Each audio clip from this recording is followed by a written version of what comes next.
Don't engage alone. We do this together.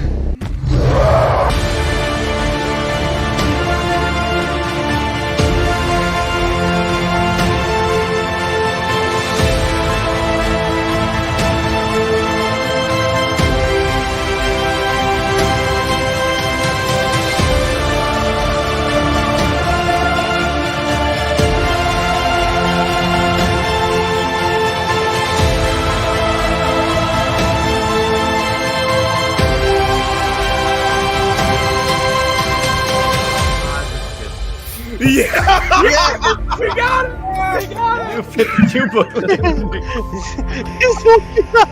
Somebody clip this one.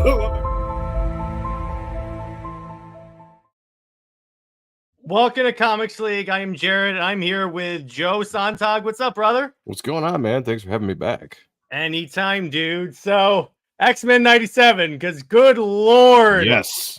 So, it feels so good to be excited for something that's Marvel, because it's been particularly for the X-Men, it's been a long time. It's been a long, long time. I think that's what's cool about it. Like on my show over on, we had a show on Monday. Sorry, I'm losing track of my days. Okay. And we were, it was one of our shows called the Spawn Review, and we had Brett Booth on, and we were just talking about like how excited we are about the Spawn direction and the storyline and everything that's going on. It's the first time in a long time we've been excited to go to the LCS to pick up a book every Wednesday or every the Wednesday of every month. Good stuff recently. Jeez. It's been amazing. It's been amazing. But that's what I'm feeling with the X-Men 97 too. It's the first time in a long time that I've been excited about something, you know, and there's been so much bad over the last, I don't know how many years, you know, whether you're talking about in the comics or just in general, what they're doing with the movies, you know, like the X-Men movies really weren't all that great. There was some really good ones, but there was a bunch of misses, you know, and nothing good going on in the comics right now. So like X-Men 97 is really the only outlet I have to enjoy X-Men. And it was like for 10 weeks now, it was something I got excited about every Wednesday. And I loved it. They did not disappoint. The series is fantastic. Yeah, the only complaint I have is that at times the animation does look a little rough, but where it counts, because here's the thing about it, it looks like an actual comic book in those big bombastic action scenes where they have like explosions going everywhere. It's like you're reading Chris Claremont, Jim Lee X-Men. So it took me a second to get used to the animation, because at first I was kind of like, it's not really my favorite. I don't like it. It kind of reminds me a little bit of Invincible, and I'm not a big fan of that animation either. But once you get into the actual story, the feel, the tone of the show, and that was the thing. Episode 1, I tell a lot of people this that I talk to online or on X or whatever, because a lot of people were like, I watched the first couple episodes and I dipped out. And I'm just like, I get it. If you go back and think about the start of this series, episode 1 was not a great episode. It didn't grab you in any way. You know, like there wasn't like this kind of drama that it would turn into. It was just kind of almost like a retelling of a 92, you know, trying to introduce people. It was not a great episode. So I was kind of bored with it. And I was just kind of like, oh man, I don't know about this series. And then episode 2 hit. And there was the end of episode 2 where the trial of Magneto. And again, they take a bunch of storylines and they kind of borrow from here to here, and they just kind of cruise through a bunch of stuff. So there was like a version of like the trial of Magneto where he's up there in front of the United Nations, and he ends up taking everybody up to the atmosphere, right? And you think he's going to go full blown Magneto, bad guy, villain. But since Xavier has left everything to him, the X-Men, his mansion, everything in his will, and entrusted him to kind of carry on Xavier's dream, he has this really awesome monologue. And I can't remember exactly what he says. I wish I could have a go-to, because I talk about this all the time. But I just remember watching that scene and listening to the score. And there's something about, music in movies and in television do everything. They can make it, they can break it, right? And when you bring in a dramatic score like that into a cartoon, it just elevates the scene so much more than what you might have had in like the 90s, right? In the 92 cartoon, which was fine. But when I saw that tone, and I'm thinking to myself, the scene is intense, because the expression on the character's eyes, the counsel he has as their breath is getting colder, as they're getting higher up in the atmosphere, closer to space, harder to breathe. They're looking down at the world. They don't know if they're going to drop them or if he's going to drop him or whatever. Just the way that that scene panned out, I was just like, okay. I was like, all right, you got my attention now, you know. And then episode 3 hit, and you had the Goblin Queen, Yes. and I was just like, I'm sold. Yeah. From that point on, there was a dud, right? The whole Mojo episode, I wasn't a big fan of, even though the Storm storyline at the end was really cool. But that was like the only dud. I didn't really like that episode. But everything else has just been full blown, you know, balls to the wall. Let's go. Some things I didn't think that they were going to get into. The amount of violence, the death, you know, like the destruction of Genosha. I didn't know they were going there. No, me neither. I was like, oh, you're going there. Oh, that's what I'm saying. I'm like, oh shit. So when you see that stuff happen, you know, it pulls you in even more because it's like it shattered expectations. Because I thought this was going to be a little bit more of a kiddie show, like try to capture the 92 feel. Which they went into a few things, but they didn't go in like this show does. And this show is like a little bit more mature, and like, you know, the original fans of 92 series, but also trying to capture maybe the the teenage groups that's looking for a little bit more of a maturity in their comics or in their cartoons. And it just hits on all cylinders, you know. So is it a perfect show? No. Can you pick certain things apart? Absolutely. Is there a tiny little bit of woke stuff in there? Sure. Overall, though, I'm extremely happy with the show, and I can't wait for season 2. Yeah, I mean, see, the one complaint that my co-host has is that they seem to be like rushing through certain storylines that could be like seasons long plots, which I got that. But when you look at the overall story, like even with Storm, because I'm a big fan of Storm, and like seeing how like it turns out that like the like power turn off ray thing, the inhibitor wasn't all that was like keeping her powers away. It was like her self-doubt that when she overcomes and like blasts up out of the thing, and she's in the Claremont suit. So fantastic. I'm like, and they put everyone in the 90, they put everyone in the Claremont suits, and I'm like, oh, this is awesome. Yeah. I'll get back to what you're saying about rushing through the story, but yeah, touching on the last part you just said there. The show has been, and people that don't watch the show or have heard bad things about it or don't like it or whatever for some reason, I'm like, whatever, that's fine. You like what you like. But I love that the show is specifically gearing towards the X-Men fan.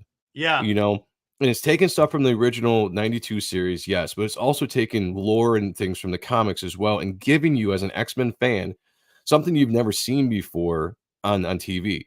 Not only are you seeing all these awesome cameos because one morph can turn into a bunch of different characters, but they also are bringing in just different characters here or there. We got to see Strong Guy. You know, we got to see a picture of X Factor, which I thought was the coolest thing, you know, the 90s X Factor. That stuff is just, you can tell that the love is there and they are doing something for the fans. And I'm just like, I'm enjoying every single bit of it. And I hope other people can enjoy it too and not get too caught up in whatever else is going on, to not enjoy a good thing when it's there. Going back to you saying your co-host was talking about the going through the stories fast. That is a thing. Absolutely. And I feel like they do that because you don't know how long they're going to do the series for, right? So you can't just say like, hey, we're going to tell the entire Inferno storyline. You know, they borrowed from it. You know, they borrowed parts of it and put it into their story. But in my opinion, I'm glad they're doing it that way because I know those storylines. It'd be cool to see them adapted, but at some point you know what's going to happen because you have the source material. So there's no mystery. There's no, you know, whatever. You're just waiting for it to be told in animation form. Whereas what they're doing now, just taking bits and pieces of certain popular stories, and then they're meshing it together in a new original story, you know, that touches on all these different great runs and crossovers and big events, and then put them into one seamless story in season 1. Because really all they were guaranteed was season 1. I mean, I know they kind of, you geared up for 2 seasons, and I think they planned it that way, but you never know. I mean, the show could have tanked and they would have canceled it. And if you didn't do it this way, you would have been stuck like in the middle of a long ass storyline, and maybe you didn't get to highlight some of the characters and some of the things you wanted to do and push the envelope for the audience, for the viewers, like they have. So I understand people saying that. At the same point, though, it doesn't bother me because I feel like we're getting an original story that's handpicked from some of the best storylines in X-Men history.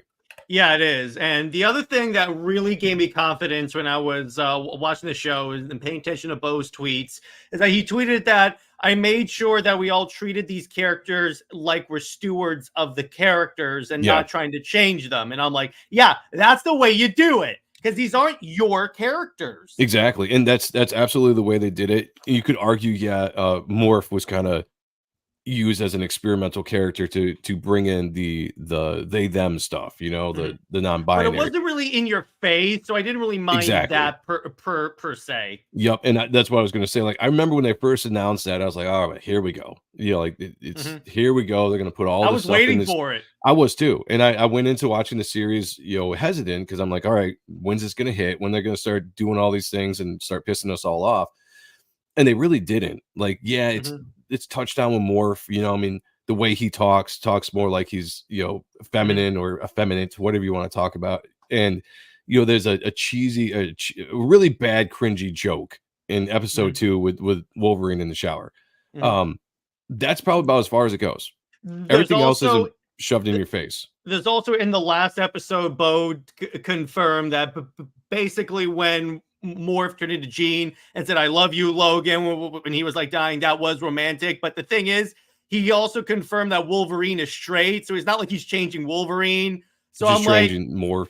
Yeah, I'm like, okay, fine. You're not changing Wolverine, so I could care less. So I'm like, so I'm like, okay, I can see where he's going for, and at least he respected Wolverine enough. And here's the thing, with those characters, right? They're established in the original series. They're really good friends. They're very close to each other. A friendship there. There's a care there. There is a love there. So I didn't see Bo put that out, but just judging on the scene alone, I just took it as the fact that Morph's got someone he cares about as a friend. Let's put aside the non-binary stuff and the lisp in his voice and everything, and just look at it as two guys, whatever, individuals, they're friends, and he is turning into the character that Logan loves, and the character is he's going to draw strength from. If you remember in the comic, right, after he gets his adamantium ripped out and you go into, I think, Wolverine 75, maybe it is, it's Jean that helps him through that entire thing. As he's on the verge of living and dying and he's going through all this stuff in his mind, Jean's there. It's Jean that helps pull him out of there. So I thought it was a really cool way to put that into the cartoon. Although they did it through Morph, but he turned into Jean, and that was what helps. That's what helps, And so I was like, I get it. I'm cool with that. If that's all they're ever going to do, I'm fine. If they start really pushing it too much in season 2 or season 3, I'll be the first to call it out, But right now, there's so much good. It outweighs some of the stuff that makes you just kind of roll your eyes, And that's what I want to focus on. Like, why focus on that tiny little bit and have it ruin an awesome series when you can just be like, this is a fucking phenomenal series. It really, this is so fun. I want to go back and watch the entire thing now and binge watch it. Now that all 10 episodes are out, and just see if it's got the same kind of feel as it did as the weekly drops had.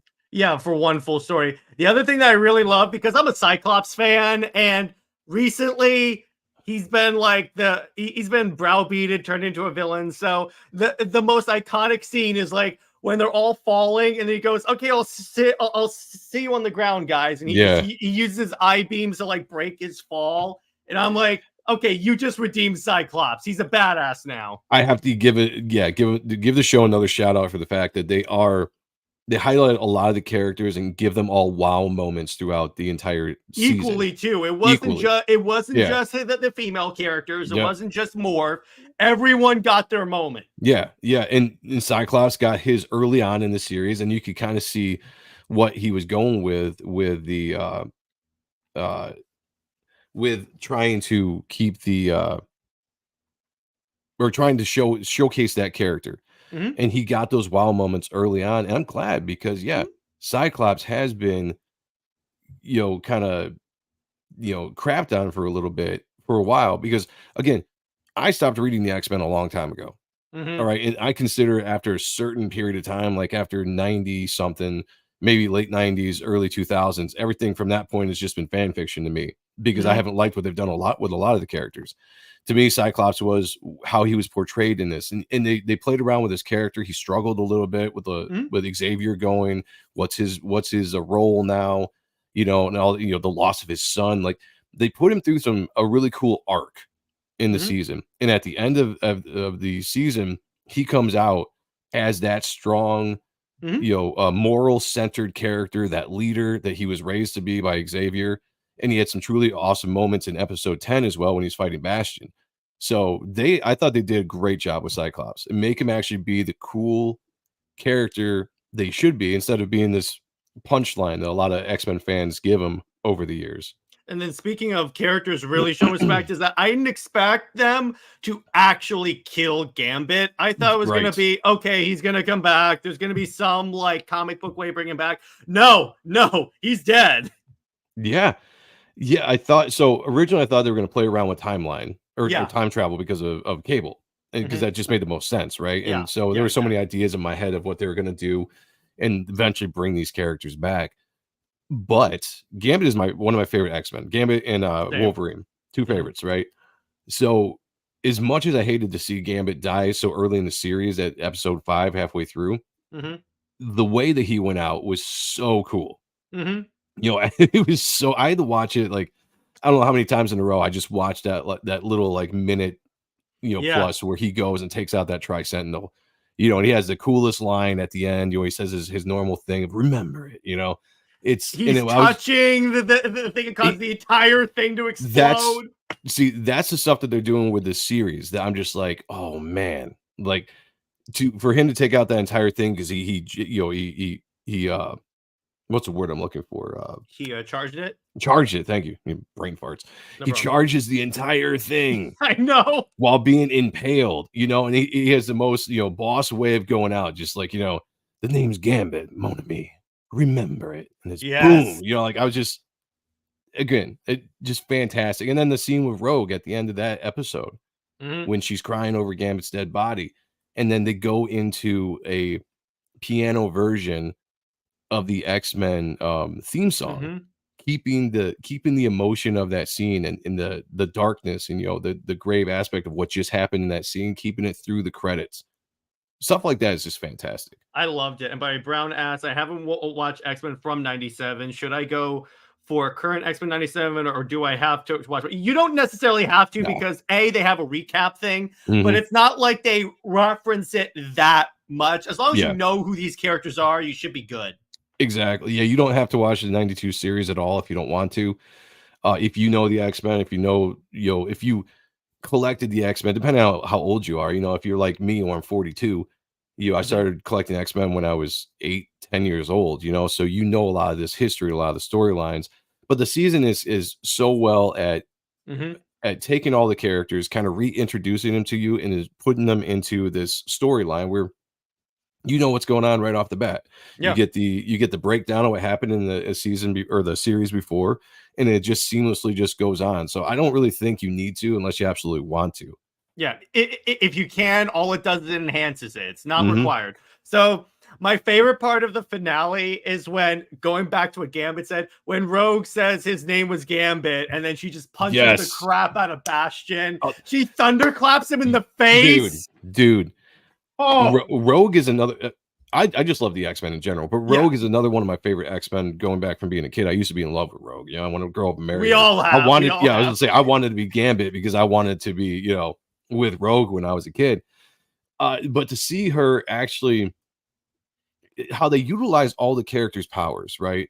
They lean into it, and they're like, Rogue has Miss Marvel's powers, you know.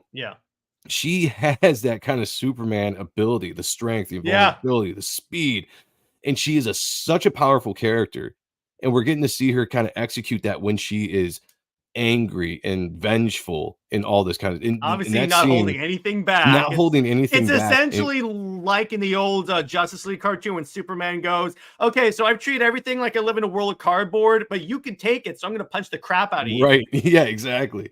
Yeah, that scene between her where she's just kicking the heck out of Bastion was awesome. I was like, yes, keep going. I'm like, yeah, and everything they did, man.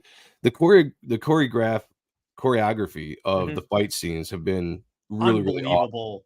Like Animation wise, very awesome. it really uses like it makes full use of all their powers. Like when Cyclops is also using his eye beams to like traverse, and I'm like, Yes, okay, that's cool. I've never seen that. that was exactly again doing things in the show that we've never seen before. Really thinking about their powers and how they would use those powers in a fight scene instead of like in the old series. You would, because probably budget wise and all that kind of Yeah. stuff. So there's no fault to that series at all. But their powers were kind of just like the secondary thing. You know, do a little Mhm. eye blast. You know, like some storm stuff. You know, pop the claws, whatever. But you never really saw them really utilize them in a specific style of fighting, Mhm. you know, for the characters with their powers. And you get to see this now. You get to see why does Storm do certain things. Mhm. Jean, so much cooler in this series. Oh, yes. So much cooler in this series with the way that they utilize her powers and just the abilities she has. I could say like Jubilee, a character Yeah. I don't like. I've never really liked. Somehow they made Jubilee cool. Somehow they kind of made her cool, especially in the last episode. I was like, Yeah. all right. I was like, fine, yeah, give her some stakes, you know. By the way, I called it. I knew in the last episode they were going to have some reference to the Phoenix. Oh yeah, I The was minute wondering she that. emerges from that lake, and I'm like, I called it. When they showed the Yeah. image of her hair Mhm. just kind of sinking, you know, in Yeah. that scene, I thought the same thing too. I was like, all right, we're gonna finally get a Phoenix reference. The Because only they thing, kept having her as Phoenix in the intro, so I was like, yeah, at some point they're gonna do that. and they had her as Dark Phoenix in this last episode, Yeah. or the last intro, you know. Yeah. So it was cool to see, but at the same time, I was like, why didn't the Phoenix Force stick around for a little bit longer? Mhm. Because you do all this thing and you think it's over, and then the Phoenix Force goes, and she's like, it's left me, and then Bastion comes up out of the water, and he's like, surprise, I'm not dead. Could be also that like they could be trying to lean into the fact that it was like implied in some cartoons that like the Phoenix was also another personality of Jean that was just augmented by the Yeah. Force. So it could be like they're leaning into that. But the other thing That I could be, really dug is like how they had a small X-Men like Civil War where they have like Rogue and Sunspot on Magneto's side. So now you Yeah. have like the X-Men versus the X-Men. And that really leans into a couple things. I remember in X-Men 3, the Jim Yeah. Lee run, where you had, I think, Cyclops and a couple of other characters join Magneto on his asteroid M, and you had a kind of a mini X-Men versus X-Men in issue 3. And then you also had that in issue 25 or 20, I can't remember what issue. It might have been one of the Uncannies when they were doing the Fatal Attraction storyline, and Colossus actually joined Magneto in that storyline. Now I think somebody said later on it was just a ruse, but at the time you didn't know that there was a plan in place. You thought, you were like, wow, this dude is leaving the X-Men and joining Magneto. When that scene came in episode 8, I think it was, or maybe it was the last. Yeah, no, it was 9. Sorry.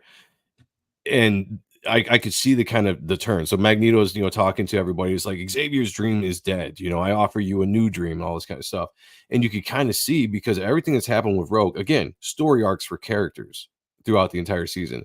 We talked about Cyclops had one. Rogue had one as well. It was all about dealing with choices that she made and dealing with the tragedy of losing the person that she loved, and how that affected her, how that kind of changed her throughout the series. And she would start doing things that she normally wouldn't do. And so I thought the fact that they changed the Colossus role of him joining Magneto to Rogue in this series, or this season, worked for the story. It And that's worked the thing. perfectly. I'm fine with them making changes to storylines. They're obviously adapting as long as it works for the story and as long as you're getting the gist of what the story is. And obviously they definitely did. Yeah, and I didn't see the Sunspot one coming, but I thought that was, it was a cool move, and it made sense for his character, even though he didn't get a lot of screen time. He was somebody dealing with just trying to figure out who the heck he is. His parents were kind of like okay but not okay kind of thing, and he had no loyalty to the X-Men at that point. And you're listening to a guy, what came across in the show so well was Magneto's charisma in his ability. The voice actor, I don't know who he is, but did great. Just the dialogue he had, the way that he was able to just kind of be that leader, the charisma to pull people into like his thought process. So that scene was very powerful because he turned rogue, he turned Sunspot, and that was just like the stakes all of a sudden were high because you're like, man, now they have to fight their own, like, yeah, it was well done. The other thing, when I was watching the last couple episodes, I expected a lot. I didn't expect the Avengers and Spider-Man to show up. Dude. Like the 90s Avengers. Yeah. And it is confirmed that is the Spider-Man from his own cartoon. Yes. And he from gotta the have Jake series. back. Yes. Another thing that this show is doing, not only did we get a lot of X-Men cameos, but they just did the Marvel Universe from the 92 or 92, 94 era of Marvel cartoons were cameoing in here. And then you had characters we didn't even see before, like Cloak and Dagger. Yeah. Daredevil. Black Panther. Popping up. Black Panther. Yeah, Wakanda. Like they just went over the Marvel universe and just highlight Doctor Strange pops up and like all these characters that you hadn't seen. They're just showing the ramifications of what's going on, but they're used it as a way to show such awesome cameos for all these classic characters that maybe you haven't seen in animation before. But it just, I don't care if people call it pandering. I don't care if they call it some people call it like member berries because it's the nostalgia or whatever. I look at this series as giving the X-Men fan me everything that I've ever wanted to see in animation at 42 years old. Yeah, mind you, like it's been this long for me to see something like this, and that's why it makes me so excited because I can go right back to my childhood of reading comics and wishing I could see these characters, wishing I could see these stories. Whoever thought we were going to see the Fatal Attractions Wolverine versus Magneto adamantium rip? Oh, dude, that was brutal. It was so well done, and they posed Wolverine and they did almost exactly like he did in issue 25. And it's funny because Sean and I, my co-host on Ott and Stuff on my channel, we were talking about it early on in the season because we could see the tone of the show and where it was going, and we're like, dude, if they're gonna do this. If they're gonna add in death and they're gonna all this violence, and we've seen blood in the show, not crazy, but just like PG-13, maybe a little bit hard PG-13. Yeah, I was like, imagine if they ever did Fatal Attractions. So we were talking about it like an episode 3, 4, 5, and here we are, just boom, 5 weeks later, you get to see it. And I remember because Sean watches the shows before I do, because I'm at work and he gets a chance to watch him. And he texts me. He's like, dude, he's like, take an early lunch. I was like, well, I can't do that. And he's like, watch it on lunch. He's like, that's all I'm going to say. And so I watched that lunch and I saw that scene. I hit him up immediately. I was like, dude, they did it. I was like, they did it. I can't believe it. Exactly. I didn't say so because awesome. The way they even drew it too, because it kind of looks like it's bubbling a little bit under his skin. Yeah. It's like all the buildup, and you're like, oh, he's doing it. Yeah. Oh, wow. And just that scream too. And the fact that that's what the episode ends on. I'm like, wait. Great what do you mean it's over? Yep. Great cliffhanger. Just it's stuff like that every episode ended on a really good leaving you wanting more. Yeah. Even this one. Yeah, even this one, leading into season 2. But even the first episode where I said that was kind of boring to me, left off with Magneto showing up, taking over everything. And you're like, oh, okay. All right. I got to tune in next week and see what happens. Every episode has had a really good cliffhanger that has got you psyched. And they planned it out so well. Like they put a lot of care into the writing of this series and how they're going to appeal to the audience and how they're going to keep you captivated for the entire season, which gives me a lot of excitement for season 2 and everything that they might do with season 2, especially with that ending. Yeah, and so you and I were talking a little bit before we went live, and the thing about Brown has the question, by the way. So Invincible versus X-Men 97, better animation. I gotta say X-Men. I say X-Men. And I've said this before. Like I was not a huge fan of Invincible's animation, never have been. Good show. I wasn't a fan of X-Men 97's animation when I first started watching it, but it grew on me because they do certain things with the animation throughout the show that really blows your mind. Like there are some really awesome times within the show that they do some fantastic animation where you're like, they Mhm. took more time with this scene because it's important. Like this scene is an important scene, and they Like sunk when money into it. Morph transforms into the Hulk and Jean is like throwing him at Sentinels. Oh, that was awesome scene. Like Gambit's death scene. Yeah. The animation in that was fantastic. Like if you go back and just watch that scene for the couple minutes that it is, even if you go back when Genosha first starts getting attacked by the Tri Sentinel and Gambit again, shout out to the runners for giving Gambit an episode of his own to showcase how awesome he was, and then to have the awesome sacrifice in the storyline. But the animation was just so well done. And there are some times where you look at the animation, you can be like, sometimes it looks choppy, sometimes it kind of looks weird. And I get it. I don't know what their budget is for the show, but I know that they really paid attention to the scenes that counted. And when Yeah. you think of the important scenes in this series, all I think of is like, wow, the animation was fantastic. Yeah, exactly. And yeah, the thing about it is that the way I kind of consider is that if there's action, the animation looks great. You can clearly see where they put all the money in. But if it's just characters standing around talking or sitting around talking, it's not the best. So, Right. Yeah. I mean, and I understand that because it's still a superhero cartoon. So you kind of have to like, do you want great conversations or like bomber action scenes? And I'm like, I'll take the action. Yeah, and I'm fine with that. Yeah, as long as the series is good, and as long as the story is compelling, I can overlook that. And honestly, one, I'll keep saying it. We don't know what the budget was for the show, or maybe it's been announced or whatever. But I have to imagine that season two's budget is going to be upped just a little bit with the Yeah, response. You know, particularly with the positive response this show has gotten, because this is one of the few Marvel projects that's come out where practically everyone loves it. yeah, everybody that's watched it for the most part, I'd say Yeah. like 99% of the people Mm-hmm. that have actually watched the entire thing have loved it and have really good things to say. And we can even criticize, like we're criticizing some of the stuff right now, Mm-hmm. critiquing, you know, but that doesn't take away from the fact that it's a really, really good series.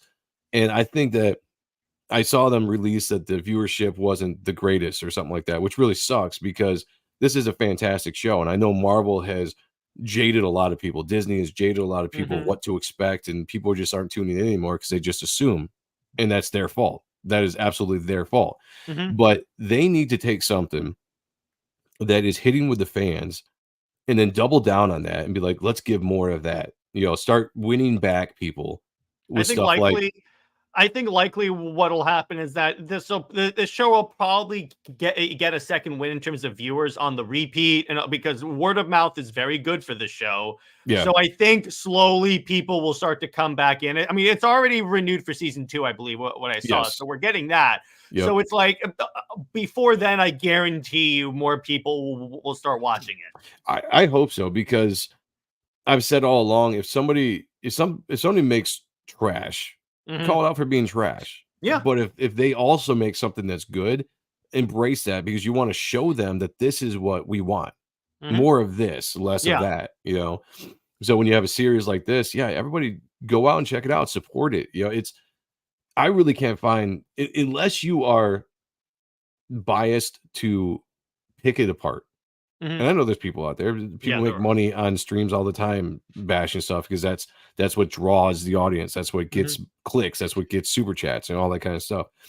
If you're looking at it from an unbiased lens and you're just looking at it as a story, how's the story? You know, how are the characters developed? You know, like all this kind of stuff. I think it's, for me, I would give it a 9 out of 10. Yeah. Me too. I can't give it a perfect score for a few things. We talked about some of the animation faults and, you know, some of a dud episode here in the early runs and stuff like that. But I give it a 9 out of 10, which is as high of a score as I can think. And I think modern Marvel project, that is superb. This is the best thing Marvel has done since Infinity War. Yeah. I 100% agree. 100, and ironically, it involves a property that has propped up Marvel for so long. The funny part about this is this is kind of making the X-Men editorial for the comics look bad, because this is the opposite of what they've been doing with the comics, and this is what gets the universal love practically. That's why this show should be praised. It should be propped up, and people that want to see changes should embrace this show because it should show them that this is what you want as a fan base.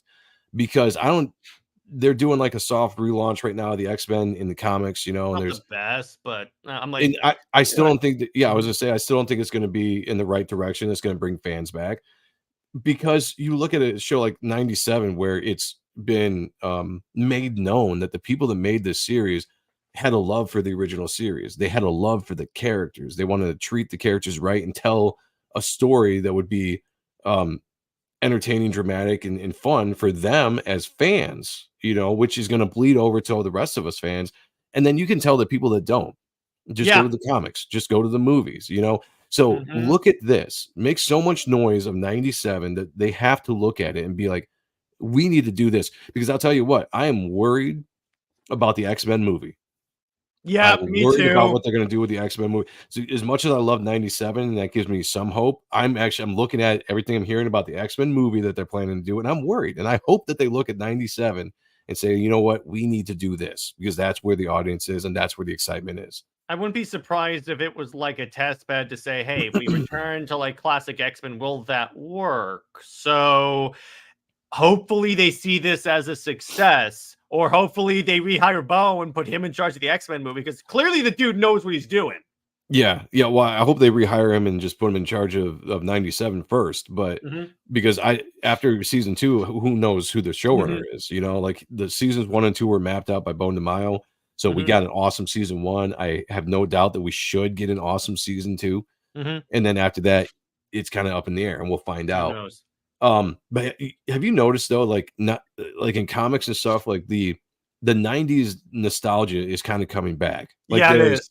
there are things that because they know that that was the most exciting time in comic books. That was the most, you know, money that was raised through comics. It hit pop culture. That the 90s were a special decade for comic books. And you can kind of see certain things now being leaned back into because they're trying to tap back into what made the 90s great. And what made the 90s great was obviously it didn't have all of the, you know, the political stuff that was being trying to put into comics. There was stuff here or there for sure. When it did, it was a little more tasteful and a little more artful, I think. Exactly. Yeah, which is fine. I'm fine with that. Like if you as long as it's not preaching. But what the 90s was it was just pure excitement. You know, how can we tell an awesome story? And then how can we top that with another awesome story after that? How can we do these big events that are pleasing to the fans? You know, they were giving the fans what they wanted to see. Every single time they come out with a book or a crossover or a big summer event, it was leaning into what the readers wanted to see happen with the characters, you know? And I think maybe they're finally starting to see that a little bit because we see some of that stuff creeping back into the comics. And now with 97 kind of embracing more of that tone and that feel, man, go back to that. You don't have to go back to 97 or 90s designs and all that stuff, but go back to telling stories with the fans in mind, with that. Make it fun, make it exciting, and then top yourself the next time around. The other one, speaking of like 90s, the concern I had going into the show was that they were going to desexify Rogue and Jean and like Emma Frost and all that stuff. Yeah. Because of some statements made by either people close to the show or like commentators. But when I see it, I'm like, that's the other thing they preserved is the looks of these characters. Yeah. So if they didn't like, because they could have easily done like change them for like body positivity, but no, it's like no, Rogue looked hot, and that's the thing. Like leading up to it, they showed like they started release, you know, character stills and everything, and that was one of the big pushbacks, right? Because we saw the turnaround of Rogue, and she was missing some curves on the backside, right? And we're like, you know, at that point there was some worry because they're like, oh man, you're going to pull that out of the characters, which is going to visually. It's not going to be as fun, right? You know, just speaking as guys, I speak as a teenager because I thought the same thing when I was a teenager watching the original series. But when you actually get into the show, and I still see some people that haven't watched the show that still are they're leaning on that. They're like, oh, they did this, blah blah blah. And I'm like, no, watch the show because when you get to the Goblin Queen. Yeah, that's my first example. And when Rogue is fighting Bastion, they have a full shot of her ass that pulls Right. close up on her ass as it comes Yep. to the camera. Yeah, so that wasn't the case at all. Like maybe whatever that still was not the greatest representation. But yeah, Mm-mm. like as soon as they showed the Goblin Queen, I Yeah, was like, oh man. I was like, there's no way. it was tasteful, it was sexy, but Mhm, tasteful, right? Like it wasn't, you gratuitous or anything, but mhm. the way that she was drawn, the way that she would stand, her mannerisms, I mean, they were really pushing a limit or pushing a boundary that I didn't think they were gonna push. And Oh I was yeah. all for it. I was like, man, this show is just at that point, at episode 3, I was like, "You guys are clicking." Like, I can feel what this is gonna be like, and I haven't been disappointed since well, the mojo was not the best, but Well, I haven't yeah. been disappointed with the show since then. Speaking of that, that was like one of the first episodes in episode 3 when like Goblin Queen is fighting Magneto and she's throwing glass shards at him and he's throwing Yeah. metal. And I'm like, at this point, I'm like, okay, I'm in because this is the most because it felt like you were reading an issue of Yeah. of that era of comics. Because I'm like, yeah, I would see this in any X-Men comic where she's like tearing his old costume apart. Yeah. I'm like, Yeah, yeah, this is dope. this I mean, I'll try to prop it up as much as I can, Mhm. just because I want it to I want the show to succeed. I want the Yeah. viewership to go up. I want season as long as they keep it good, and this is all predicated on what they could still mess it up for sure. Yeah. They can always mess a good thing up, but right now, I think this is definitely a show to support and be excited about. Allow yourself to be entertained, Yeah. because how often are we going to get that? Mhm. Like, and my biggest thing is stay positive about stuff. Can't always just stay in this like kind of negative pushback. Let's tear everything apart because there's a little bit of something here, there's a little bit of something there, and then Mhm. you never allow yourself to have joy in something, and that's just not Well, me, man. Like I like I see something I like, I'm gonna like it. and not only that, that's how we tell these companies where we want them to go. Because if you tell, because a lot of people are black pilled because of what the X-Men comics have done in Yeah. the past. You know what? Rightfully so. Hmm. But if you show them and say this is what we want, as far as I know, we're still under a capitalist system. The Yep. companies want money. If you show them this is where the money is, they're going to heavily go into that direction. Which I think that's why they did the show the way they did because the money in the other direction is drying up. So they're like, okay, so that was the most profitable part of X-Men. Hell, the highest selling comic book of all time Hmm. was the first issue of this series. Yeah. So go in that direction. Yeah. And it's funny because if you look at the way that they marketed the show or market or whatever word Mhm, that is, I feel like they didn't put a lot of push behind it for whatever reason. And I have to mhm. give a shout out to guys like Bo DeMaio Yep. and MCU News or whatever, like all these sites on or these pages or accounts on X, because they were really the ones that were every week pushing it. Like Bo DeMaio would be like, "Hey, to get ready for this episode, go back and watch these issues or episodes of the original series, or go read these issues of X-Men." And now I'm going to. And it got you excited because you're like, oh, like, you know, you tell me to read X-Men 25 Fatal Attractions, and I'm just like, oh, like, are we getting there? Are we going that direction? So it's shout out to them to actually promote the show, because I didn't see a lot of heavy promotion of the show on like TV or on any other thing, except Yeah. you would get a trailer, a midweek trailer every once in a while that showed like 2 seconds of the new episode. But really, the promotion came from guys like Bo DeMaio and some of the other MCU platforms on X. Yeah. So the last thing I wanted to talk before I let you go is so transitioning to DC, Hmm. we got the reveal of the new Superman suit, Oh and yeah. it's not good. At least in my opinion, it does. Here's my problem. So here's the suit. My problem, the first thing I saw was the wrinkles. I think it's the first thing everybody saw. Yeah. I'm like, wait a second here. Yeah, and here's the thing: the actual design of the suits is not bad. It's kind of a combination of like Henry Cavill's suit and like New Brandon Roth's suit, Ruth's suit from 52 Superman from the Returns. comics as well. But yeah, that was the first thing everybody noticed. I'm like, why are there wrinkles in his shoulders and down by his abs when he's sitting over and the thing's not, you know, getting tight? And there were a few people who were like, "How is he supposed to wear that under his regular clothes? You know, Yeah, how is he supposed to it's do the bulky. iconic Superman shirt pull?" You can't do a Superman movie without the shirt rip. And also, why does Superman have knee pads? Yeah. He's Superman. Yeah, this is another thing too, and somebody called me out about it on X, and because I was just like, they had to give a suit with, fake muscles or amped up muscles because the actor wasn't able to get jacked enough. Then they're like, well, look at this picture of him training, and he's got flexing, he's got muscles. I'm like, all right, maybe he does have the muscles, but it doesn't make sense then to do a suit like this because Henry Cavill's suit to me Yeah. is the way a Superman suit should be. Look at Christopher that. Reeves, Raw, it highlights the actual muscular aspect of the actor's body, Mhm. and because it's Superman, you want that because Superman's not afraid of getting hurt. He doesn't need No, armor. no, he doesn't.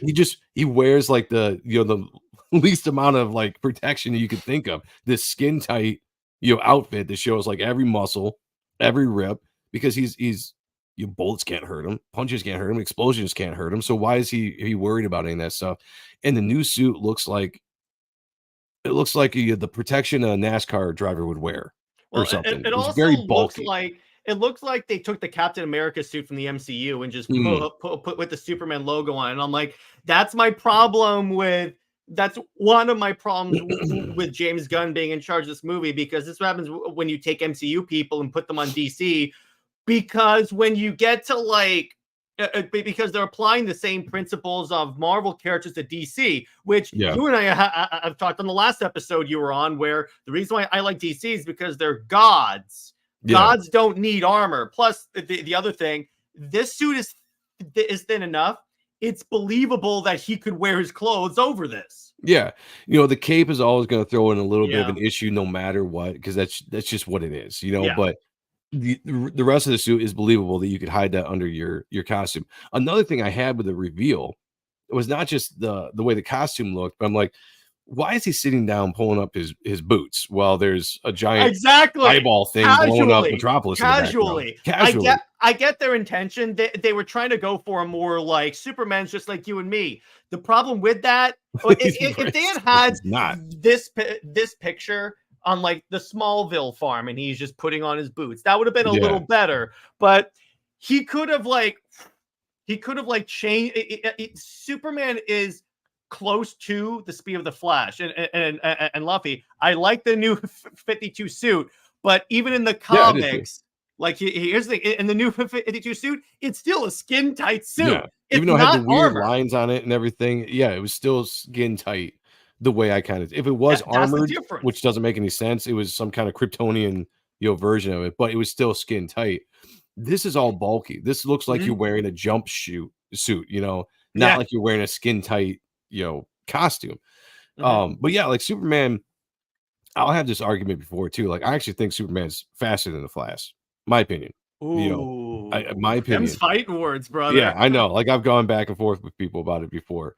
The Um, only reason why I'm basing the Flash being faster is the fact that the Flash has run so fast he went back in time. yeah, but then again, and depending on the lore that you use, Superman Mhm. can fly so fast in reverse Yeah, that's and go true. back in time too. So uh to me, it's in the character, the name, Superman. Like he is just, in my opinion, should always be the best, the most powerful at everything. Mhm. That's just his character, and That's who that's he's who he supposed to should be. be. It's who he should He's be. the inspiration for all the other superheroes. And they've had to dumb his powers down over the years in the comics and stuff just to make Mhm. it more Understandable. dramatic and stuff, and I get it, but when it comes down to it, like you're talking about the old animated series where he's like, "I've been holding back." That's what Mhm. I love about Superman. He's so powerful, he could be anybody, but because the morality of how he was brought up with his parents, he holds back his powers so that even the villains don't get hurt, until he absolutely has to use it, like Until he against has to, Doomsday or like against like Zod or yeah, Darkseid exactly. or Doomsday. Exactly. Yep.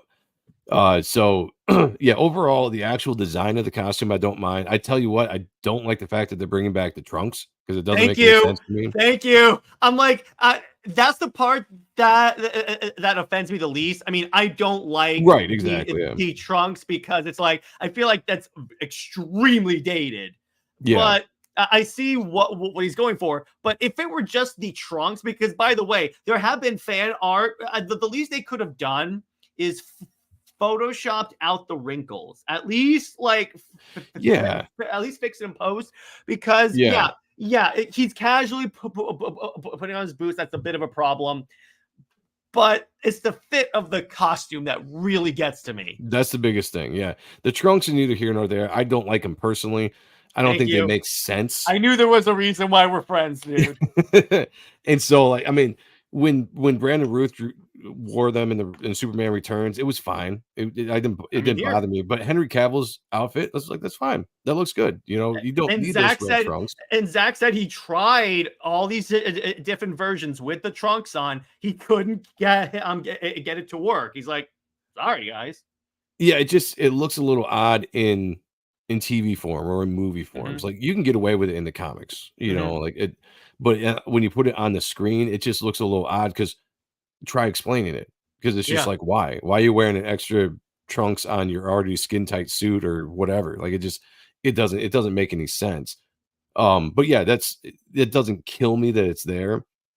But the overall design, I'm like James Gunn, like what are you doing? Like why? You were supposedly have all this love for the character and really want to make the ideal Superman movie apparently with all the stuff he's coming out and saying, and then you come out with a costume like this that doesn't make any sense, and then you can't even have the decency is the wrong word. You can't have the knowledge or know-how to put out a still of him like in an action flying pose or Or like something that this, represents do this. or like that. Yeah, something that represents Superman.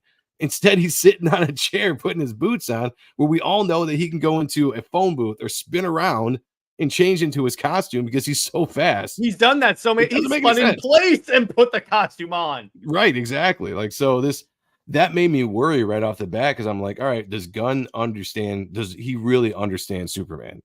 Honestly, part of it, I think it's one of those things where they say stuff to get fan approval, but because Gunn has straight up said he prefers the more obscure characters like Peacemaker and all that stuff.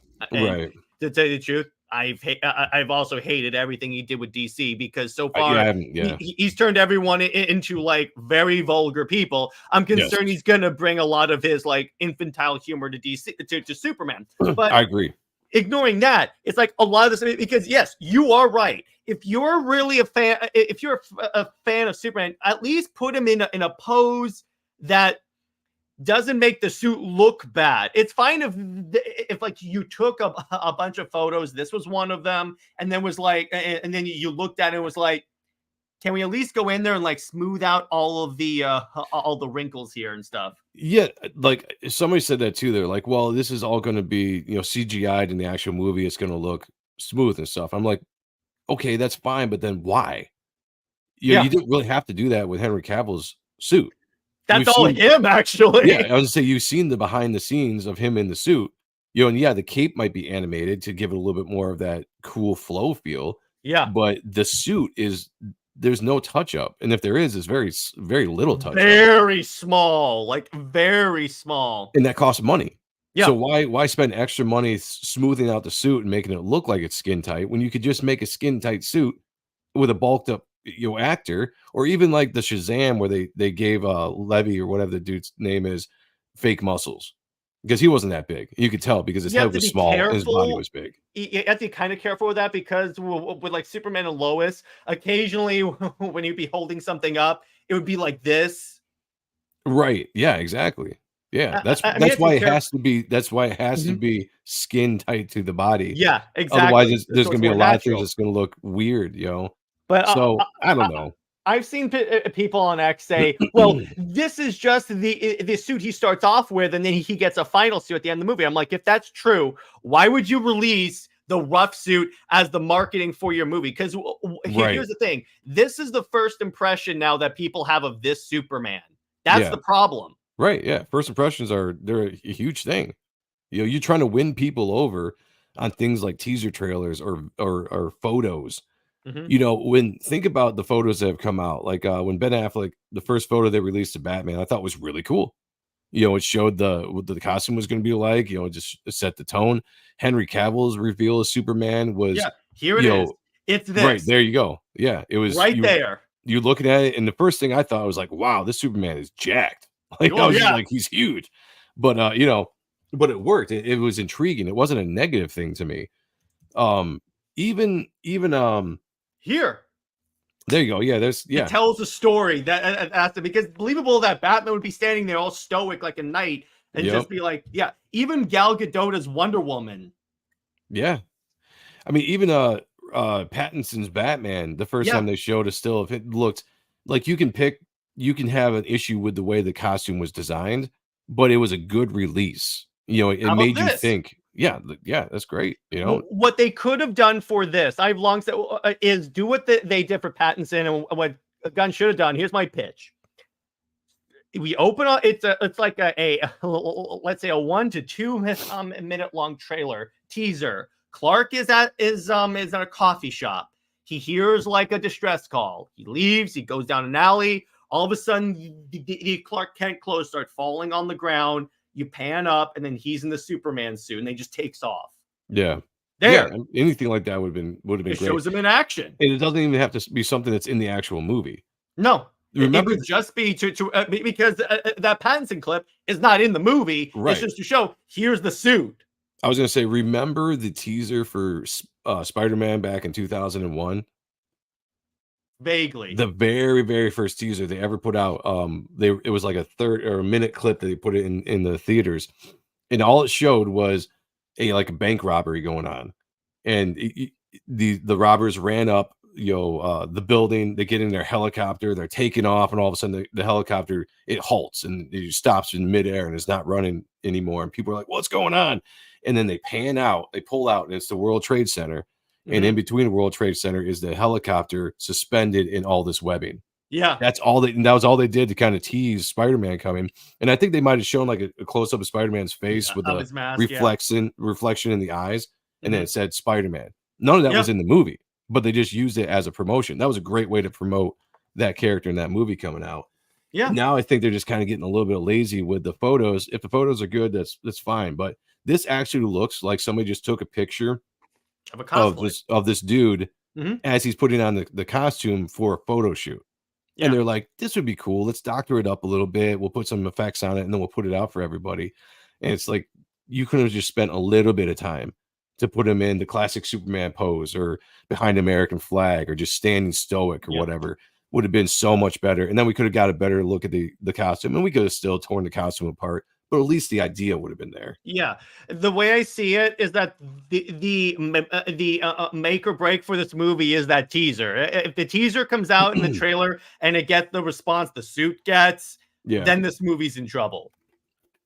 I think if this is the suit they're going for and they're not going to touch it up at all, Mhm. then yeah, that teaser has to be good. You have to show something that's going to wow people to be like, okay, I'm gonna check it out. Like, even though Mhm. I might have my qualms here, or I might not like this, it was good enough to pull me in, be intrigued about what we're gonna do with the movie. And I hope it does because I like Yeah, Superman. I me too. love the Superman character. I love Superman movies. Mhm. So I'm all about a new Superman movie. I loved Henry Cavill as Superman. He's my favorite Superman, but I'm Mine not one of too. those guys that's gonna boycott the new movie because he's not a part of it. Mm-mm. Just give me a good movie that represents the character, and then hopefully this actor can pull off the character. Because even though Henry Cavill was living in this little a darker world, and that was a problem with people had with the character, I still believe he portrayed Superman very well, even in that dark world. Yeah, You there's know, a scene in BVS when they're all talking about like, can we trust Superman and stuff? Is he a threat? And they intersperse that like conversation with him just saving people, and that's just yeah, showing that no matter what, even if you hate him, even if you reject him, Superman's still going to save you. That's yeah, 100% Superman. yeah, yeah. So we'll see. I got my Mhm. fingers crossed that it's going to be better. I don't know how much of the movie that they've done, where if they got really bad backlash with this costume, if they could go back and reshoot with a new costume. You know, I don't know where they're at. Reportedly, they're aware that it was like not received well, so what they're considering is a new suit or taking a better photo, like maybe in a more action scene where it doesn't look like it's like all like scrunched up. If they are planning to take out the folds in Mhm. post, that will at least visually look better Yeah, because him sitting there and all just crunchy full, it doesn't look good. So if you're gonna edit all that to make it look better on screen, then that's fine. But I would hope that going forward with a sequel or something that you would take that in consideration and redesign the costume completely, keeping some of the same visuals that you want as aesthetics, but just giving more of that classic. Every Superman character has ever worn the costume until now has worn like a skin tight yeah, version of the costume. yeah. You know, whether it's TV, whether it's movies, it's always been the same kind of tight to the Because body that's the suit. until now. Yeah, Right, and that because that's the exactly. suit, that's the character, you know? Yeah, it's like you can get away with like Batman having armor because he's a dude. That's it. He's just a man, so he Right, needs armor. Whereas exactly. suppose we have Superman, we're only like magic and kryptonite, an extremely rare rock. It hurt him. You don't need armor. Exact Yeah, when it comes to Batman, I'm much less, critical of the Batman costumes over the years. Mhm, There've been a lot that I don't like, but it's mhm. okay. Uh, I've Affleck's costume in the first BVS was my favorite, Yeah, me just too. because I like the Snyder leaned into the gray and black, feel of that costume. But it makes sense that he would have armored or some kind of tech on him for what he's doing because he is just a man. Like Pattinson's costume, I wasn't a big fan of like the collar, but while I was watching the movie, Mhm. I was like, okay, this makes sense. A very grounded story of a grounded Batman. Yeah. And what would he wear in a world that at that point in that time when Matt Reeves was not Mhm. including the rest of the DC gods and goddesses. It was just Plus, it was grounded Batman. Batman, It was Batman in the beginning of his career. So if the suit Yeah. looked rough, you could say that that's intentional. Yep. But like even with this one's my favorite. The tactical suit from Justice League because it has the armor in it, but it also like adds on a few other features like his goggles that don't like break up like the form and lines of the actual suit. Yeah, I like the structure of this one, better than the BVS one, although I like the BVS, Mhm. the design better. But this one because the BVS one, he was a lot more bulky, right? Because Ben Yeah, Affleck got jacked for that movie, like, yeah. he was a big boy for that movie, and I feel like they slimmed him down for the Justice League, and you kinda see his proportions a little bit better with the shoulders and the chest and all that kinda stuff with this version of the costume. Yeah, I didn't the only costume I complained that Affleck ever wore was the one he wore in Flash, I knew you were gonna say that one because because that's what. I'm like, "What is this?" Like, Well, I don't in understand this at addition, all. it doesn't help that like speaking of poses, they have Batman standing like this. Yeah, it was just Why a is he weird standing like this? it was a weird cameo. Like, when I heard he was gonna be in the movie, I was like, "Cool," 'cause, we knew we weren't getting any more Batman from Affleck after all that excitement of a possible the Batman movie that was gonna come out and, Mhm, how it was gonna possibly be based on the Arkham series and stuff like that. That had all been canceled, so this was gonna be the last time you got to see Affleck as Batman, so I was all about it. But mhm. then when I saw it, I was like, "Wow, why? Mm. Why did they change it up so much?" And then I'm a have little him sad because he was in the gray and blue as well, but Right, and it's like I when you see dislike like that. that armor, I think was a little too like light. It wasn't like it wasn't It believable that he could take all those hits. Like he gets hit by cars Right. in that scene, and I'm Yeah. like, no. Yeah. Yeah, I was just like I try to block that one out of my mind, but Yeah, the Snyder that's the versions of it, only I one liked it. where I think Snyder got, like, the idea of the suits because he gave each of them, like, character like, there's even a Kryptonian, like, script in the Superman S. There's, like, Greek w l Yeah, letters in there's Wonder Woman's sword. It gave it more character. yeah, I like that aspect of it, like, people give Snyder crap for whatever reason. I actually like the Snyder movies. I think if people were to watch the Batman versus Superman, director's cut and the Justice League, obviously the Snyder's version of the Justice League, those are so much better. If you watch, because I went to watch Batman Superman in the theater, and I left that movie disappointed. You Me know, too. there were some really But- cool things about the scenes and stuff, but I was like, I was kind of disappointed because I felt like the pacing was weird. The pacing was off. There was things about the movie that were just kind of disconcerting as a viewer.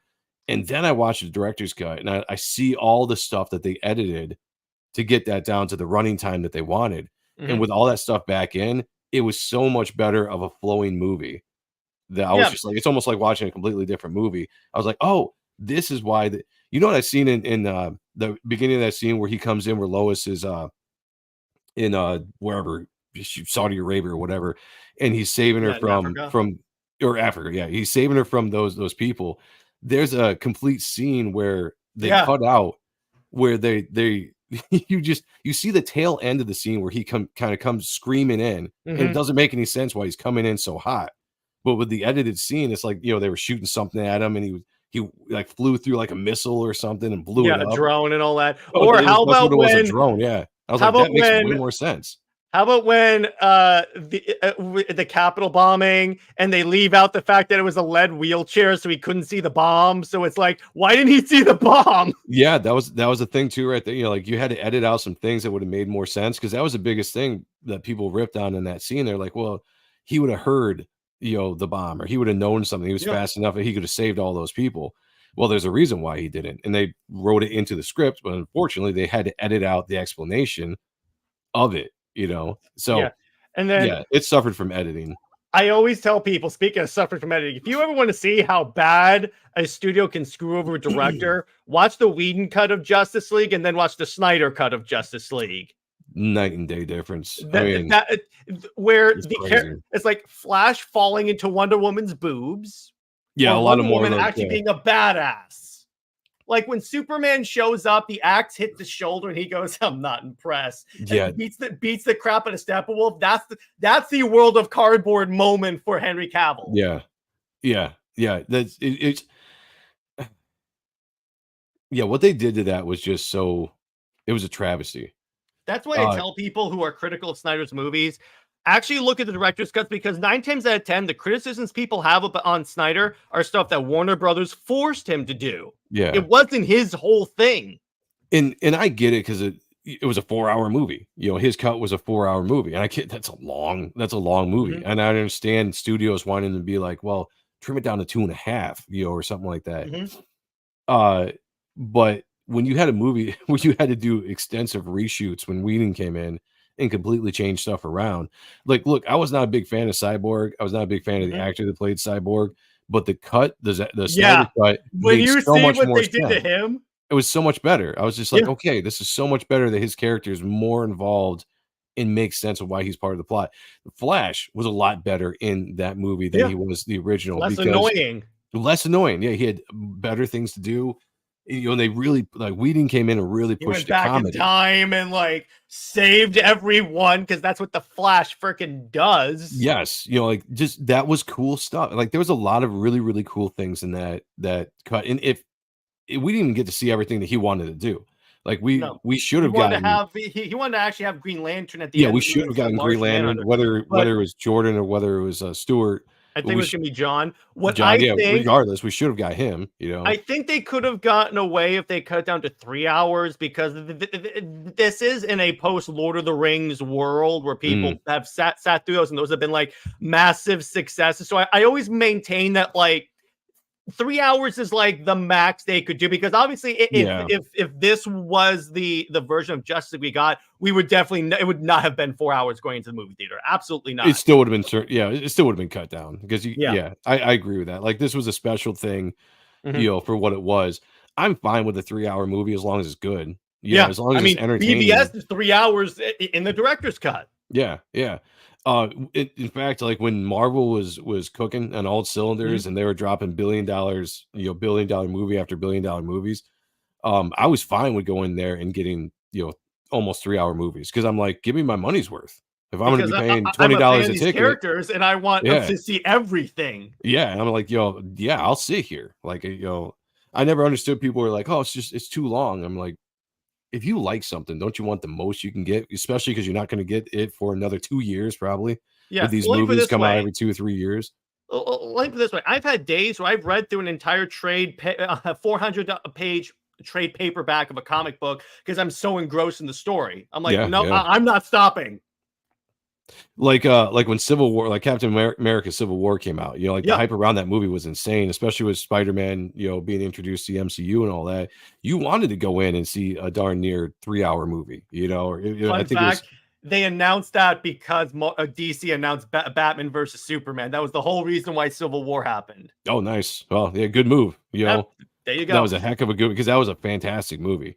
That was the other one where I didn't mind them deviating from the comics so heavily. I would have Yeah, preferred if yeah. they saved Civil War to now because you have so many more characters Well, they could always do that you can Civil do War that too if they with. wanted. Well, yeah, and actually do it good. And actually, yeah.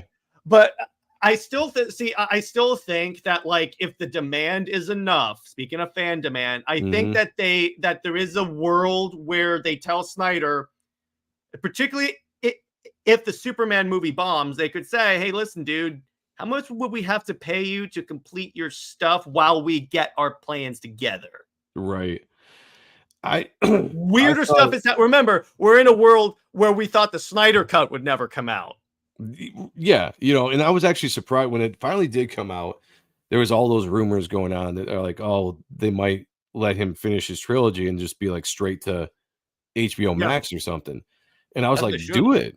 Do Yeah. it. Like that. It doesn't need to be in the theater. You know, let him tell his story. Maybe it's got slightly lower budget, but he works within that budget and he figures it out. Have you And seen what Snyder can do with a lower yeah, a budget? It looks great. yeah, I think, you know, and yeah, people can pick apart special effects all they want, but Mhm.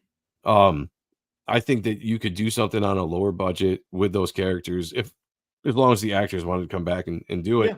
Like, 'cause everybody wanted to see what the apocalyptic Batman Joker storyline was going to be in Justice League 2. You Yeah. know, because what his idea came out of doing that and be like Justice League 2 was going to be set in that nightmare Yeah. version that we saw at the end Where of it's gonna be Justice League. Mad Max, but with DC characters. Who doesn't I'm want? just like, whoa, heck yeah. Like, And then like the last battle was gonna be like an Avengers Endgame style, but with the Green Lantern Corps, every superhero on Earth, and the Justice League, and all the armies of men. I'm yeah. like, yes, please sign me up. It's gonna be a Lord of the Rings style battle. That's what I was gonna say. Like he was really setting his stuff. I mean, you could see it with the Snyder Cut version of Justice League. Like it had that epic feel. They felt like gods. Yeah, and like the opening scene, you know, like Mhm. that was a Lord of the Rings kind of feel with Mhm. the massive war, you know, with everybody against Darkseid, and you saw all the heroes and men gathering to fight this invasion. And you're like, wow, that was epic. Like that was really cool. And the ideas he had going forward, I would have liked to have seen him at least get through, and then they could have moved on, you Yeah. know. But they were rushing it and they rebooted it. That didn't work, and they tried a few things that didn't work, and then now they're leaning into Gunn. I mean, hey, if he We'll can see if it do it, works. fine. Because I've always said that if they really want to compete with Marvel, they should have both going at the same time. Have Zach come back and complete his stuff. You can even release it purely on Netflix, Yeah. and then just have gun stuff. That way, hey, if you want the more optimistic gun stuff, you have that. If you want the more darker, like more like grounded DC universe, you have Snyder stuff. Yeah. And I know some people are already sick and tired of the multiverse stuff, Mhm. which I still think can be done well and you could use it Yeah. here or there. But DC actually had an opportunity if they wanted to invest into it to have Yeah. a actual multiverse started. That's what I You thought had- they were gonna do. Yeah, you had the Snyderverse, and then you could have the Gunverse, and then you could have the Matt Reeves verse with his Batman. And Mhm. if you wanted at some point to have a movie where you cross all those characters over, and for Yeah. what's that thing in Identity Crisis? Crisis or yeah, whatever the crisis is, one Yeah. of the crisis, you could do a version of that, or you could have if you had built it up. You know, if you had Yeah. been actually thinking about doing it, you could have actually done a version of that with all those characters, and it probably would have been awesome. And you could have built up to it for like 5 or 10 years, like Marvel did. But they just wanted to catch up as fast as they could, you know, and they've just fumbled the ball. That's why they jumped to BVS and Justice League so early, because Snyder originally was brought on just to do a Superman trilogy, but it got popular enough. Man of Steel was popular enough that they were like, okay, so can you get us a Justice League? Okay, so can I have like a movie for Superman, a movie for Batman, a movie for Wonder Yeah, Woman? No, we need the Justice League now. So he's that was like, the mistake. okay, let me. I still think he created a good story with what he had, Yeah, but I liked it. like I think people would have been a little less hard on his Batman, but particularly his Batman like killing in BVS, if you had a movie that previous that showed like the the death in the family with Robin, Right. because that's why that Batman's killing. So if you saw that, it would have been an easier transition for people instead of this being the first time we see that Batman. Yeah, and there was and I don't know because I didn't see this in the director's cut either, so it must have been something they never even filmed. But there was rumors originally when that movie was coming out that there was supposed to be a flashback that showed the Joker, Jared Leto's Joker at the time, killing. I think they were going to say it was Dick Grayson that they killed, Yeah, that but was going to regardless, be you know, that was going to be in Justice League 2, as a matter of fact, okay, before like because the idea of the nightmare scene is that they're trying to find the cosmic treadmill so Flash can run back and warn Bruce. So the mm, day before they implement this plan, they have like a Last Supper thing where Batman, the Joker each tell their own version of how Robin died. oh, interesting. That would have been interesting. And in terms of like the Dick Grayson, it's so incidental that even Yeah, now he could just say, okay, it's Jason. yeah, yeah. I mean, it's when I heard it was going to be Dick Grayson, it didn't really phase me at all because I'm not a huge. I mean, I like the Robin character, but Hmm. when I think of Batman, I don't think of Batman and Robin. I just think of Batman, you Yeah. know. And so, like, if you want to mess around with the lore a little bit and just say his first, because honestly, in that world where it's so dark and you had a very jaded Batman after years and years of watching people he loved die and be murdered by the Yeah. hands of these insane people, it made sense that his first Robin, the kid that would have been like his adopted son, The one he can was the one that exactly. was murdered. And so A- that made sense for that would why it push pushed him. him. Yeah, exactly. Why it pushed him to be a guy that was not holding back anymore. Like, yeah. So And then he started imagine. killing or, not worrying so much. You're like, I get it. I get why people didn't like it, but at the same point, Mhm. I didn't mind it. I was like, okay, But whatever. imagine It's the you're story. that Batman, and then all of a sudden this dude that has the powers of a god shows up. Yeah, aren't you gonna be a little concerned? Yeah, it made sense, Hmm. because in an aspect, it kind of made Batman flirt between being the villain of the movie, even though Hmm. Lex Luthor was the Kind of villain. was. But yeah, Batman was kind of the villain because he was so out of his mind that Superman was such a threat that he had to stop him by any means necessary. He was kind of crossing over into this villain territory, and that was kind of the idea with that Batman. Hmm. That version of the Batman wasn't Nolan's Batman. Like this was a different version of the Batman that had been through all Hmm. this stuff for years. He's an older Batman, and this is just kind of what his mindset was, and he was willing to do anything to stop that threat that he saw happen at the end of Man of Steel with all those thousands of Hmm. people, how many ever died, Hmm. that he saw like this is something I have to do. So he put himself into like kind of like this do it at all costs things, which pushed him in a Hmm. little bit of the villainous territory. But with all that being said, the thing that pulled him out of it, yeah, we all joke about the Martha line and all that kind Hmm. of stuff, but seeing that this character that he was so threatened by was worried so much about something as something we can all relate to, like a mother, especially when Hmm. Bruce loses his mom and dad at a Hmm. young age, and that was enough to kind of pull him back. And then seeing Superman die, yes, they kind of wasted the Doomsday thing. I get that, but seeing Hmm. him sacrifice his life, that completely changed the character of Batman in that moment to the point where he's like, we need to live up to this dude. Like I've been living in the dark, I've been living in this mindset for so long, and now I've recognized my error. I need to start living up to what this guy was. And then Yeah. he starts the Justice League and he goes forward as a brand new Batman after that. And then if you notice, as soon as he has the opportunity to bring back Superman, he's like, yeah, we're doing this because there's no Justice League without Superman. He's Yeah. like, no, we need him. And it's like, even at the end of that, the line that perfectly sums up is that at Superman's funeral, he basically says, men are still good. For that version of Batman at that point to say those four words, it's like, okay, now he's grown a little more. And Yeah. if you even notice in Justice League, he's like, Alfred, for the first time in my life, I'm operating strictly on faith. This Yeah. may not work. This may work, but you know what? I have hope, and that's Yep. what Superman is. Yeah. So to me, the overall tone of Snyder's universe was a darker universe, and Mhm. it was. I think what he was trying to do is show the evolution of that universe through story arcs, through development of characters, where eventually you pull out of that darkness. Mhm. You know, eventually, because of Superman, specifically starting with Man of Steel and then going through Justice League 3 or whatever it would have Mhm. been, you would pull that out. And everything Mhm. that was bad would be solved. The nightmare versions, like all these Mhm. weird timelines, everything would be pulled out and there would be a brand new day.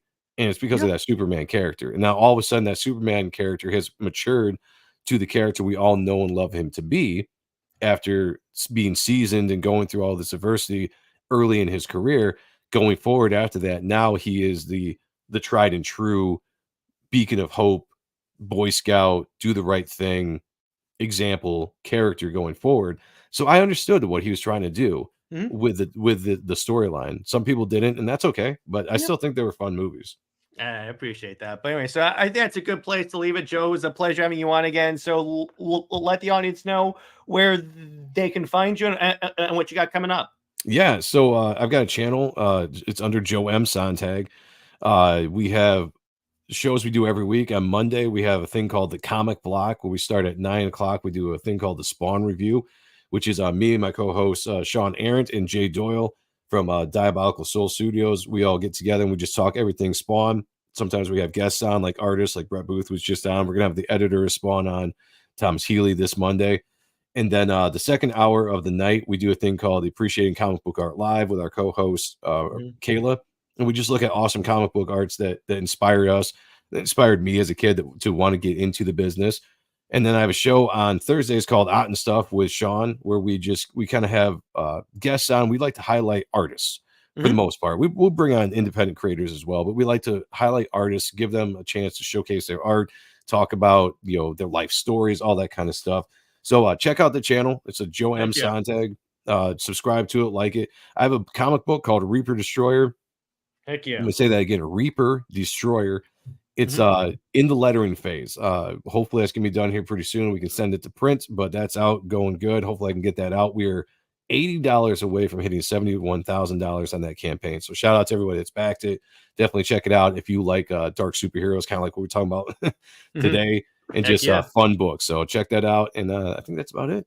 Heck yeah. Heck yeah. So thanks for and to definitely come on again. We'd love to have you again. Would love So to.